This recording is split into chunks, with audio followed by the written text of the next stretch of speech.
Hello， 大家好，欢迎回到小珍姐西卡这个频道。上一次呢，我分享了一支长影片哦，关于呢我在亚马逊上面买的那些好用不贵的东西，大家都很喜欢说想要看更多。那么今天我就给大家带来一期呢我在生活和工作上都离不开的亚马逊好物，每一个呢都可以用10年哦，相当的长期主义了。而且呢正好马上就要碰到 Prime Day 了，这些东西呢也许都会打折，大家呢也不妨提前收藏，然后到时间关注。老规矩，所有能够买到的单品链接我都会放到 YouTube 的信息栏里面，大家只要点击 More 更多就可以进去拿链接了。我是小珍杰西卡，记得订阅这个频道，也请大家多多点赞和留言。我也开通了 Facebook 和 WeChat 的私密购物群，在群里面呢我会第一时间分享我的同款以及相关更多更好的折扣等你来玩。那我们就开始了。首先第一个呢就是这个 BOSS 的降噪耳机，这个我已经用了有超过7年的时间了，是我德州的闺蜜 S 小姐姐给我推荐的。那个时候呢我还在公司里面上班啊，因为工作关系呢我每个季度都要去亚洲出差啊，每次坐长途飞机都很令人抓狂啊，睡嘛也睡不好，吃嘛也吃不好，很烦躁。S 小姐姐呢就跟我推荐了这个 BOSS 的降噪耳机，说特别的好用，戴上呢就能够降噪。大家现在听到降噪好像是一件很普通的事情，但是大家要知道那可是7、8年前啊，降噪这2个字我都从来没有听到过，这是个什么东西啊？然后我还上网查了一下啊，发现的这个耳机还蛮贵的，要$300多啊！我当时就在想，有必要买那么贵吗？我还纠结了很久啊。那最后呢，实在是因为长途旅行体验太差了，我就斥巨资一咬牙一跺脚买了这个 BOSS 的降噪耳机。我到现在都记得第一次我带上飞机用完时候的感受啊！当我打开这个降噪按钮的时候，真的不夸张哦，整个飞机都安静了。那种飞行时的噪音啊，当然没有100%能够去除，但是呢，能够对冲个7、7、8、8，基本上就听不到了，就可以一觉睡满10几个小时啊！这种体验实在是太好了。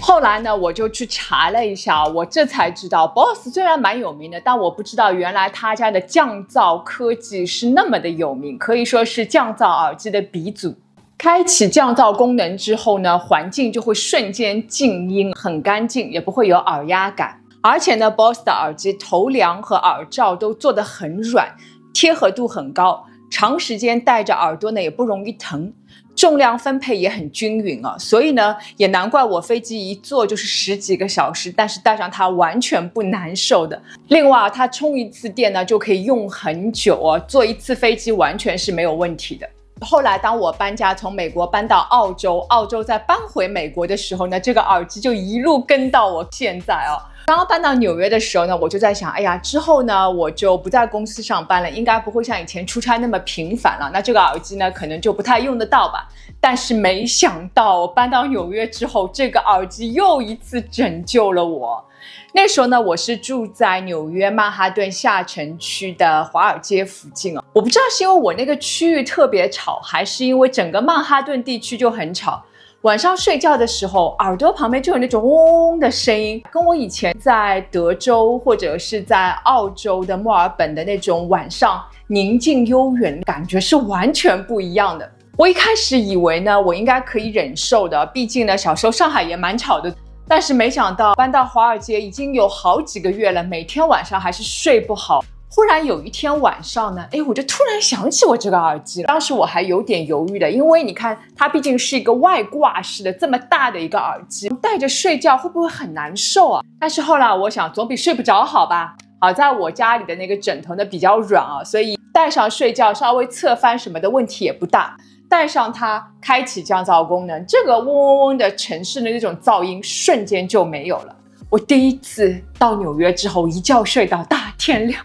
从此之后这个耳机我现在晚上睡觉都离不开。另外呢，大家看这个耳机，其实因为我用的时间太长了，这个2个耳机垫这里呢其实已经被我用烂了。当时我还在想，哎呀，用烂了我是不是就要买个新的耳机了，那还挺贵的。后来呢还是我那个德州的闺蜜跟我说，你到网上看看，说不定可以更换这个耳机垫。我到亚马逊上面一查，果然有$35就可以更换一对啊，而且非常简单，网上有教程啊，我就买了2次了。其实这个耳机垫哦，然后更换上去，你看就像新的一样，戴上的降噪功能还是很完美的。感觉呢，这样缝缝补补应该可以用个10几年没问题。当然了，降噪耳机呢，现在看来已经完全不新鲜了。你看 AirPods 呢，它也是可以降噪的。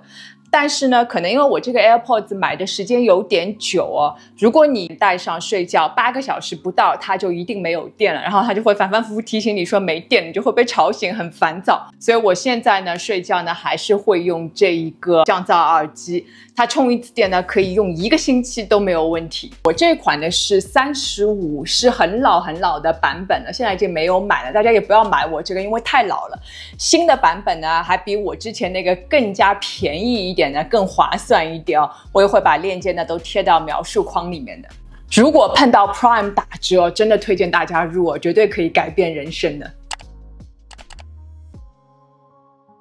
第二个生活工作的好物，那就是我的这面大镜子。在美国生活过的朋友就知道这里的镜子有多贵啊。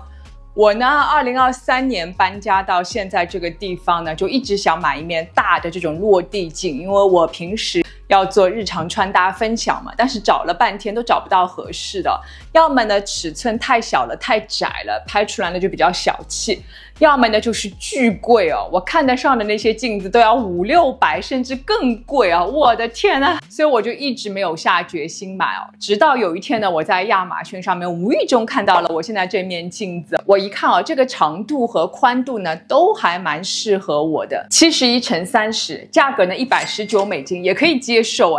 我觉得这个镜子不错，所以呢我就下单了。没想到收到之后呢，跟我家呢搭配在一起，非常和谐。这里还有一个有趣的点跟大家分享，就是我买的时候呢，其实这面镜子它的边框是有黑色、白色不同的选择。我当时还在纠结要不要买个白色，这样全家看上去都是白色会很干净哦。但后来呢，也不知道为什么我就选了个黑色。事实证明呢，黑色我是选对的。大家还记得我最近在做的那个穿搭技巧分享的长视频吗？就提到我们很多时候会穿一身白，但是呢全身都是白呢，有的时候会显得过于轻飘飘。所以呢，更好的方式就是在大面积白里面加入一点点黑色的配饰，这样呢全身就有了重心和锚点，看上去呢也更有高级感。原来当时呢，我选了这个黑色的边框啊，其实就是在无形中呢采用了这个原理，因为我家是大面积的白色嘛，这样整个一面墙看上去呢就会更有质感、更高级，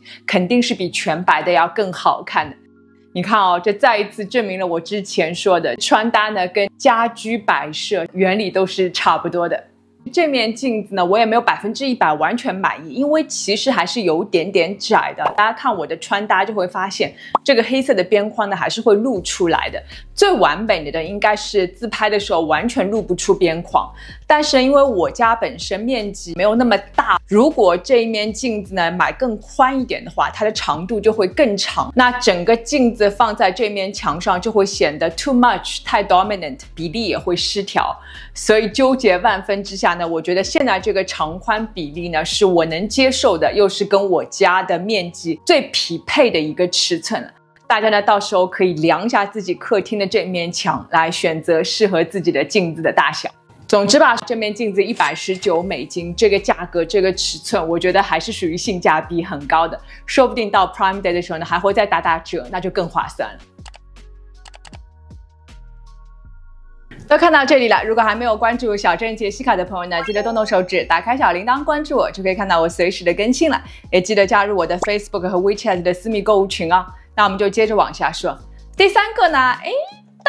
大家看得到吗？就是这个戴森的电风扇了。这个我也是买了有1、2年的时间了。搬新家之后买的，买这个电扇也是有一番很纠结的过程啊。虽然呢我家里也是有空调，但是有可能是因为这一幢楼呢时间都比较久远了，用的空调都比较老式，所以声音很吵。一旦我开空调的话，我如果现在拍片子的话，根本不行，因为这个声音实在太大了，会干扰我讲话嘛。所以我就想必须得买一个电风扇。那我第一个想到的呢，确实就是戴森哦。但是呢，上了亚马逊看了一下，发现好贵啊，要300多美金。而其他那种几十美金的电扇，真是一抓一大把。我有必要花300多美金买一个戴森电扇吗？纠结了好久好久。最后我想，一个好的电扇吧，应该是有点像一个摆设一样的，我就全当2合1，那就选戴森吧，因为它的审美和品味确实是很不错。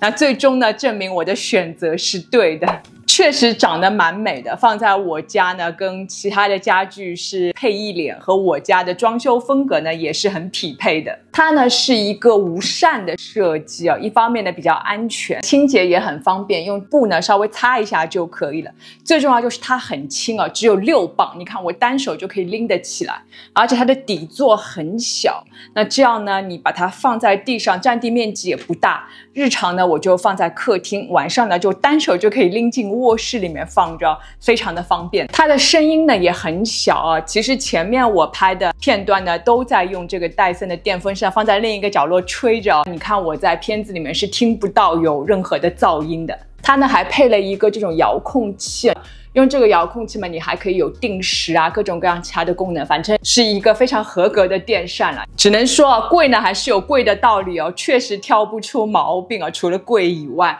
不过不知道为什么我这款呢也停产了，但现在它有更好更新的版本，好像有一个呢是空气净化和电扇功能是2合1的，价格呢是399美金，可能碰到 Prime Day 还会再打折啦，大家不妨蹲蹲看哦。我觉得如果你想买一个电扇的话呢，就买戴森，值得投资。第4个，就是我的这个家用打印机，这个是惠普的 OfficeJet 250，我真的很喜欢这个，因为太实用了。这个其实不是我买的，是我的一个好朋友送给我的乔迁之喜，他太懂我了。因为那时候呢，我刚刚搬到纽约来，我家里很小，就是租的房子嘛，我也没有打印机，每次呢要打一些个人的资料啊，或者是 shipping label 就很痛苦，要么呢跑到楼下 doorman 这里央求他们帮我打，要么呢就要跑到邮局然后很麻烦，每次就觉得哎呦生不如死。他就说等你买新房子我就送一个打印机给你，结果他就真的送了一个给我，而且他真的太了解我了，知道我家地方不大，所以特地给我选了一个非常小巧玲珑的打印机，说来可巧，塞进我家的抽屉里面居然正好，一点都不带差的哦。平时呢就塞到抽屉里面，抽屉一关上什么都看不到，需要打印的时候呢拿出来就可以了。而且这个打印机呢操作非常的简单啊，只要你看一下油管就知道了，它呢是可以连着你们家的无线网络，极其简单的操作，彩色黑白都是可以打印的。它呢也是一个无线功能，可以充电，充一次电可以用蛮久的。本来以为呢这个打印机只能打印哦，后来有一次呢我邻居跑到我家问我能不能复印，我就查了一下这个打印机，发现它居然还带复印和扫描功能，完全想不到这么小巧的一个打印机就可以做到这么多功能。缺点呢就是比较贵哦，我这款呢是400美金上下，但是呢我暂时挑不出任何的毛病，除了贵。油墨呢也可以单独买，差不多20多美金吧。总之吧，如果你像我这样呢是在家里面上班的，同时呢也有打印需求的，家里又不是很大的话，我是很推荐。最后一个呢，其实之前也分享过，老观众肯定还记得，就是我的这个 Nespresso 和 Bravo 的咖啡机了。之前分享已经差不多有2年时间了，这么多时间用下来，我跟大家讲，真的一天都没有后悔过，每天我都觉得好快乐，因为我做的咖啡实在太好喝了。连我的邻居都知道，我做的 Cappuccino 不是全纽约第一，绝对是全美国第一啊。每次呢是他们聚餐都会问我能不能给他们做咖啡，他们还跟我开玩笑说，哎呀，要不你在家里面开一个店嘛，每天早上7点钟我们把咖啡杯放到你家门口，然后你就挨个做，做完之后呢把它放门口，然后我们把钱留下给你就好了，反正1个月生活费是肯定有了。我都快笑死了，但是我做的 cappuccino 真的太好喝了。那我们呢还是言归正传，来说一下这台咖啡机啊，它呢是 Nespresso 和 Breville 的合作款。Breville 这个品牌呢，其实是来自澳大利亚，专注于高端的厨房电器。其中呢，他们家的咖啡机特别有名啊，在咖啡圈呢也被誉为半自动咖啡机的天花板。那这款咖啡机呢，就是专门给咖啡小白和新手或者是懒人准备的。做出来的咖啡呢，绝对媲美那些专业的高档咖啡机。唯一不好的地方就是这台咖啡机太贵了，要接近$600啊。那说到这里呢，肯定会有朋友不屑一顾了。Nespresso 是胶囊咖啡啊，怎么可能做出来好的咖啡呢？话是没错啦，真正好的咖啡呢是不可能用胶囊咖啡做出来的。但是问题是啊，当你一旦用了咖啡豆来做咖啡的时候呢，你打开的咖啡豆就要尽快把它用完，否则的话呢，一旦受潮，咖啡豆就会失去风味，就不好喝了。因为我一个人住嘛，我是不可能这么快的能够消耗掉一袋咖啡豆的。所以呢，经过多番的考察，根据我自己的实际情况呢，我最终还是选择了咖啡胶囊，就是这个原因。肯定不是100%最好，但是对我来讲呢，是一个最好的选项。它的操作过程呢也非常的简单，胶囊咖啡嘛，只要按一个按钮就会自动出来咖啡的。奶泡呢也是会自动打的，很快就能够打出细腻的奶泡来。至于清洗呢也蛮方便的，打完奶泡它呢就会自动出来一点点水蒸气，保证不会堵塞那个蒸汽孔。我一般呢还会趁着还热的时候擦一下，把牛奶的残渣都擦掉，真的太推荐了。那这里呢还有一个小插曲要跟大家分享啊，我那台咖啡机买了差不多小半年吧，突然有一天呢就会发现它的指示面上的提示我要做清洁和除垢这个步骤。因为大家都知道嘛，咖啡机用的时间久了肯定会有脏东西嘛，如果你不清洗的话呢，一方面容易坏，另一方面呢做出来的咖啡不好喝。所以呢我就上网买了一个他们家专用的这种清洁除垢剂，按照它的指示一步步清洁和除垢。但是没想到，当我整个过程好不容易做完之后，我的咖啡机彻底不动了。后来我就打电话给客服啊，客服呢也蛮好的，给我寄了一个巨大的箱子，让我免费呢再把这台咖啡机寄回去。他们说他们要到厂里面去维修，看看到底发生了什么。然后再过了2-3个星期吧，他们给我写邮件哦，说这台咖啡机修不好了，所以会送一个新的咖啡机给我。所以我现在这一台呢其实是新的咖啡机了，售后服务呢还是蛮到位的，蛮好的。之后呢，我又重新再做过2次这样的清洁和除垢，买的就是这个专用的清洁剂哦，就完全没有问题了。所以大家呢也要注意啊，定期一定要做清洁和除垢，它呢会在指示盘上面提醒你们的。那我这里呢也分享一下我日常用的这个咖啡胶囊的口味吧。我买的是这个黑色的，一看黑色嘛就知道非常浓郁啊，就是我喜欢的这种咖啡的味道。我这个呢叫做 Ristretto Intenso， 听名字就是很 intense 啊。它呢是整个 Nespresso 里面呢最浓烈的意式咖啡之一，它是极深度的烘焙，口感呢很厚实，很苦，而且一点不酸，因为我特别讨厌酸的咖啡，而美国这里呢有很多咖啡都是酸的，我恨得不得了。我就喜欢苦的咖啡，因为这样呢，当它加入牛奶和一点巧克力粉的时候，哇，这个味道真的是绝了。另外呢，这个巧克力粉我不知道之前有没有跟大家推荐过，我这里也说一下，如果你要做好一杯 cappuccino 的话呢，这个巧克力粉是灵魂。我就基本上没有在美国看到有人做 cappuccino 是用真正的巧克力粉的，除了我。那我买的这个呢叫做 Canberry， 是一个来自英国的品牌，在英国非常的有名哦。很多消费者都说这一款巧克力粉呢，你喝的时候就像在吃已经融化的巧克力一样。大家注意不要去买那些植物粉末啊，或者是什么口感很像巧克力的那种粉，就买巧克力粉，真正的巧克力粉才是对的。而且这一罐很经用啊，我已经买了2年了，到现在还有一半没有用完。另外啊，大家一定要记得买一个这种罐子哦，你把巧克力粉呢倒进去之后呢，你咖啡做完就把这个巧克力粉就可以均匀的撒在奶泡上面，才能够成就一杯完美的 cappuccino。等一下拍完这条片子就去做一杯，奖励一下自己。好了，